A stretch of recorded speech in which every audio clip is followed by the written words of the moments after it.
మనం గత జన్మలలో చేసిన పాపపుణ్యములు ఉంటాయి. అవి ఈ జన్మలో సుఖదుఖములుగా అనుభవంలోకి వస్తాయి.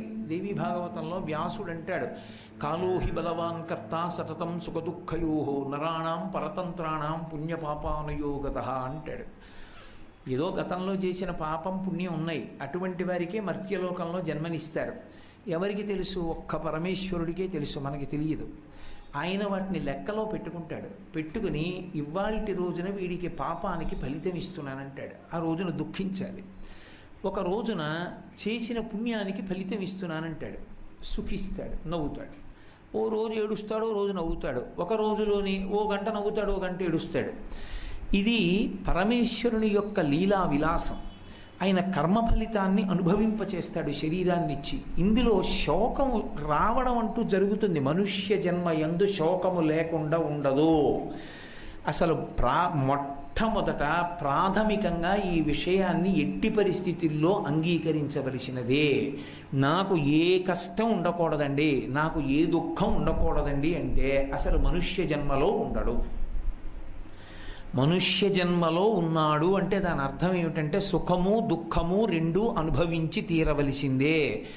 అందుకు అవసరమైతేనే మనుష్య శరీరాన్ని ఇస్తారు, లేకపోతే మనుష్య శరీరంలోకి ప్రవేశపెట్టరు. కేవల సుఖాలే అనుభవించాలి, పుణ్య ఫలితమే ఇతని చేత అనుభవింపచేస్తాను అన్నాడు అనుకోండి ఈశ్వరుడు, దేవతల యొక్క శరీరంలోకి ప్రవేశపెడతారు. అప్పుడు కేవలం సుఖమే. క్షీణే పుణ్యే మర్త్యలోకం విశంతి. ఆ పుణ్యం అయిపోయాక మళ్ళీ కింద పడిపోతాడు. సుఖం దుఃఖం పాపం పుణ్యం రెండూ అనుభవించెయ్యాలంటే మనుష్య శరీరంలోకి వస్తాడు. అందుకే అసలు మనుష్యుడు ఎప్పుడూ దేనికి సిద్ధంగా ఉండాలి అంటే అన్ని వేళలా సుఖంగా ఉండడము సాధ్యము కాదు. నేను ఈ శరీరంలో ఉన్నాను కనుక. ఓ జ్వరం వస్తుంది, క్రిందటి సంవత్సరం 2 గంటలు కూర్చుని మాట్లాడినటువంటి వాడు ఈ సంవత్సరం కుర్చీలో కూర్చోవచ్చు, మోకాళ్ళు నొప్పి వచ్చి సిద్ధపడి ఉండాలి. ఎందుకని అంటే శరీరం కాబట్టి, శరీరం వలనే దుఃఖం అనుభవింపచేయాలి. కాబట్టి ఈశ్వరుడు ఏదో గత జన్మలలో చేసిన పాపం పోవడానికి ఓ మోకాళ్ళు నిప్పెట్టేటట్టుగా చేసి ఆ పాపాన్ని అక్కడతో తీసేస్తాడు. అంతే తప్ప ప్రతి చిన్న విషయానికి కూడా అయ్యో నాకు దుఃఖం ఏమిటండి, నాకు దుఃఖం ఏమిటండి, నాకు దుఃఖం ఏమిటండి అనుకున్నవాడు అసలు జీవితంలో ఏదీ సాధించలేడు. ఎందుచేత అంటే కుండలో నీళ్ళు ఎందుకు పోస్తారు? చల్లగా ఉండాలి కాబట్టి పోస్తారు. నీళ్లు వేడిగా ఉంచుకోవాలనుకున్నవాడు కుండలో ఎందుకు పోస్తాడు? కుండలో పోయిడు, ఎండలో పెడతాడు. కుండలో పోసిన నీరు చల్లగా ఉండాలనుకున్నట్టే ఈ కుండలోకి ఈశ్వరుడు ప్రవేశపెట్టాడు అంటే సుఖదుఖములు రెండూ అనుభవింపచేయడానికే ప్రవేశపెడతాడు.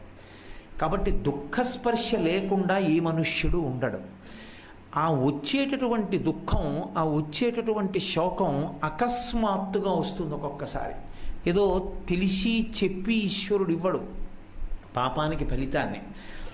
కానీ రామాయణంలో వాల్మీకి మహర్షి ఒక అద్భుతమైనటువంటి ప్రతిపాదన చేయించారు. అయోధ్యకాండలో కౌసల్యాదేవి చేత చెప్పించారు ఈ మాట. శోకో నాశయితే ధైర్యం, శోకో నాశయితే శృతం, శోకో నాశయితే సర్వం, నాస్తి శోక సమోరిపు. ఆ శ్లోకానికి అర్థం ఏంటంటే శోకో నాశయితే ధైర్యం, ఎంతటి ధైర్యవంతుని యొక్క ధైర్యాన్ని కూడా నాశనం చెయ్యగలిగినది ఏది అంటే శోకమే, దుఃఖమే. శోకో నాశయితే ధైర్యం, శోకో నాశయితే శృతం. శృతం అన్న మాటకి శృతి అంటే వేదం, వేదము అంటే శాస్త్రము. నేర్చుకున్నది ఏది విన్నాడో ఆ విన్నటువంటి శాస్త్రం అంతా మరిచిపోతాడు. ఎప్పుడంటే శోకమునకు బాగా వశుడైపోయినప్పుడు. శోకం వచ్చి శోకానికి తాను వశుడు కాకుండా అనుభవించడం వేరు. శోకానికి తాను వశుడైపోయాడు అనుకోండి, ఇక ఏమీ అదుపులో ఉండవు.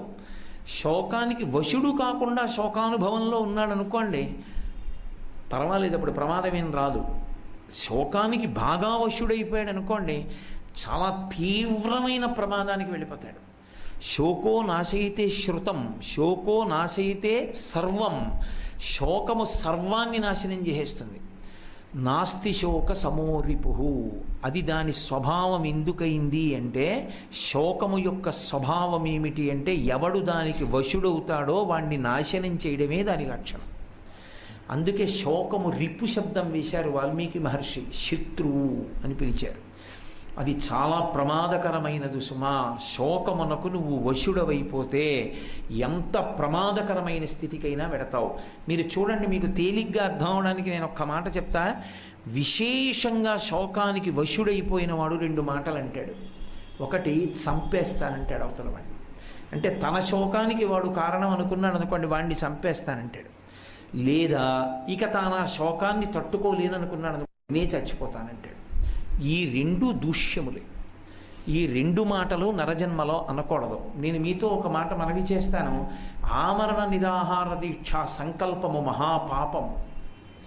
తనని తాను చంపుకునేటటువంటి అధికారం శాస్త్రంలో లేదు. ఇది నువ్వు సృజించుకున్నది కాదు, ఈశ్వరుడు సృజించింది. ఇది ఈశ్వరుడు ఎందుకు ఇచ్చాడంటే గత జన్మలలో చేసుకున్న పాపపుణ్యాలు దీనితో అనుభవించేయమని ఇచ్చాడు. అందుకే మహాత్ముల యొక్క వేదాంత ధోరణి వేరుగా ఉంటుంది. కంచికామకోటి పీఠాధిపత్యం వహించిన ప్రాతస్మరణీయులు మహాపురుషులు చంద్రశేఖరేంద్ర సరస్వతి మహాస్వామి వారికి పూర్వాశ్రమంలో ఒక్కతే చెల్లెలు. ఆ చెల్లెలు కటిక దరిద్రంలో ఉండేవారు. ప్రపంచమంతటా ఉన్న వాళ్ళందరూ ఆయన శిష్యులే. వారు వృద్ధాప్యంలో ఉండగా ఒకప్పుడు వచ్చి అడిగారు, మీ చెల్లెలు ఇంత దరిద్రంలో ఉన్నారు, మీరు ఒక్కసారి అంటే మేము ఆమెకి ఆర్థిక పరిపుష్టిని చేకూరుస్తామని. ఆయన కళ్ళు మూసుకుని కాసేపు ఆలోచించి అన్నారు, వద్దు, ఈ జన్మలో అనుభవించేనివ్వండి అన్నారు. మీరు ఒక్కటి ఆలోచించండి, గత జన్మలో చేసిన పాపం ఏదో ఉంది. ఆ పాపం పోవాలి. ఎలా పోతుంది? అనుభవంతో పోతుంది. అనుభవించేస్తే పోతుంది. ఎవరో ఒకడు తప్పు చేశాడు, వాడిని తీసుకెళ్ళి కారాగారంలో పెట్టారు 3 నెలలు. పోయింది అక్కడితో వాడు చేసిన దోషం, వదిలిపెట్టేస్తారు బయటికి. అలాగే మనం పెట్టుకున్న తీరు ఎలా ఉంటుందో పరమేశ్వరుడు పెట్టిన శాసనం అలాగే ఉంటుంది. గత జన్మలలో చేసిన పాపాన్ని పోగొట్టుకోవడానికి ఇది ఒక సాధనం. దీంతో అనుభవిస్తే కానీ పోదు, ఇది అనుభవించాలి. ఇది అనుభవించాలి అంటే దీనికి రోగం అనొకటి వస్తుంది. రోగము చేత పోగొట్టుకుంటుంది. ఏదో బాధ కలగాలి. ఎవరో చాలా బాధపడిపోయి వేడిక్కిపోయేటట్టు ప్రవర్తించావు, ఓ 4 రోజులు నీకు జ్వరం వస్తుంది. ఇక్కడ ఇప్పుడు జ్వరం వచ్చింది అంటే ఒకడిని నువ్వు వేడెక్కించిన బాధ ఇప్పుడు పోయింది అని. అందుకే ఎవరికైనా ఏదైనా కష్టం వస్తే అయ్యో పాపం అంటారంటే గతంలో చేసిన పాపం ఇలా పోతోంది అని దాని అర్థం. కాబట్టి పాపం పోవాలన్నా, పుణ్యం యొక్క ఫలితాన్ని అనుభవించాలన్నా ఒక సాధనం ఒకటి ఉండాలి జీవుడికి. ఆ సాధనము శరీరం. అసలు పెద్ద రహస్యం అక్కడుంది. అందుకే లోకంలో ఒక సామెత ఉంటుంది, పాపీ చిరాయు సుకృతి గతాయు అని. పాపీ చిరాయు, చాలా కాలం బ్రతికినటువంటి వాడు పాపిష్ఠ అని. అంటే దాని అర్థం దీర్ఘాయుష్మంతులందరూ పాపిష్టి వాళ్ళేనా? కాదు, అలా కాదు అర్థం చేసుకోవలసిందే. పాపాన్ని అనుభవింప చెయ్యాలి అనుకుంటే ఈశ్వరుడు శరీరాన్ని ఉంచాలి. చాలా కష్టపడిపోతూ కూడా ఉండిపోయాడు అనుకోండి, అప్పుడు పాపిష్టంగా ఉండిపోయాడు అని. ఎందుచేత అంటే శరీరాన్ని అలా ఉంచితే తప్ప వాడి పాపాన్ని అనుభవింప చేయడం కుదరదు. అందుకుని జీవుణ్ణి విడుదల చేయకుండా ఉంచేస్తాడు ఈశ్వరుడు, ఆ శరీరంలో ఉంచుతాడు. అది ఎన్ని బాధలు పడిపోతూ ఉంటుందో అందులోంచి విడడం. ఆ విడని కారణం చేతి ఇప్పుడు ఆ దీర్ఘాయు ఎందుకు పనికొచ్చింది? పాపం అనుభవించడానికి పనికొచ్చింది. అందుకని పాపీ చిరాయు. అంతేకాని మహాత్ములైనటువంటి వారు దీర్ఘాయుష్మంతులైతే వారికి ఇది అన్వయం అవుతుందా అండి అంటే అన్వయం అవ్వదు. కాబట్టి శరీరము దేనికి ఉపకరణము అంటే సుఖదుఖములను అనుభవించడానికి ఈశ్వరుడిచ్చిన ఉపకరణం అయినప్పుడు దీన్ని కొన్ని కష్టాలు వస్తే యథార్థమునకు అదొక సంతోషకరమైనటువంటి విషయం. ఎందుకు సంతోషకరమైన విషయం అంటే గత జన్మలలో చేసుకున్న పాపం నశించిపోతుంది అక్కడతోటి. కాబట్టి వాడికి అనుభవంలో పోతోంది ఇంకా పాపం. కాబట్టి కష్టపడుతూ దాన్ని పోగొట్టేసుకోవడమే. అంతేకాని ఈ శరీరాన్ని తీసేస్తానంటే మళ్ళీ కొత్తగా ఇంకొక మహాపాపం వస్తుంది. ఈశ్వరుడు ఇచ్చినటువంటి ఉపకరణాన్ని ఈశ్వర శాసనం అయ్యే వరకు పడగొట్టడానికి వీల్లేదు. ఇది నేను కాదు అని తెలుసుకున్నటువంటి ముక్త పురుషుడు కూడా తనంత తాను ఇది పడిపోయే వరకు ఊరుకుంటాడు.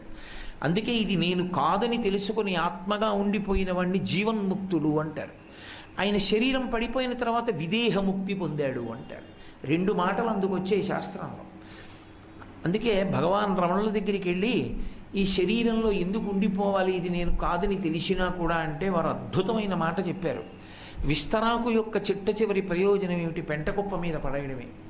అయినా ఆకులు బాదమాకులు తేవాలి, కడగాలి, చీపురు పుల్లలన్నీ సన్నగా విరవాలి, కుట్టాలి, వేసుకోవాలి, దాని నిండా పదార్థాలు వడ్డించుకోవాలి, నెయ్యి వేసుకోవాలి, పరిశేచనం చెయ్యాలి, హవిస్సులు గుచ్చుకోవాలి, ఆ తర్వాత ఆ భోజనాన్ని చెయ్యాలి, భోజనం చేసిన తర్వాత ఉత్తరాపోసనం పట్టాలి, ఉత్తరాపోసనం పట్టిన తర్వాత ఆ విస్తరిని తీసి పెంటకుప్ప మీద వెయ్యాలి. అంతేకాని విస్తరాకు ప్రయోజనం పెంటకుప్ప మీదకి వెళ్ళడమని భోజనం చేయకుండా పుట్టిన విస్తరాకులన్నీ పట్టుకెళ్ళి పెంటకుప్ప మీద వేస్తున్నావా? వేయట్లేదు. విస్తరాకు ప్రయోజనం ఎటువంటిదో ఈ శరీరము యొక్క ప్రయోజనం అటువంటిది. దీనితో అనుభవించి, అందుకే దీనికి ఋతుమంతమని పేరు. దీనితో అనుభవించి కష్టం సుఖం అనుభవించి వైరాగ్యం అనేటటువంటి సుఖం వైపుకి అడుగులు వెయ్యాలి. అప్పుడు ఇక ఏది వచ్చినా సంగమును పొందడు. అందుకే వైరాగ్యానికి ఉదాహరణగా దేన్ని చెప్తారు అంటే గాలిని చెప్తారు.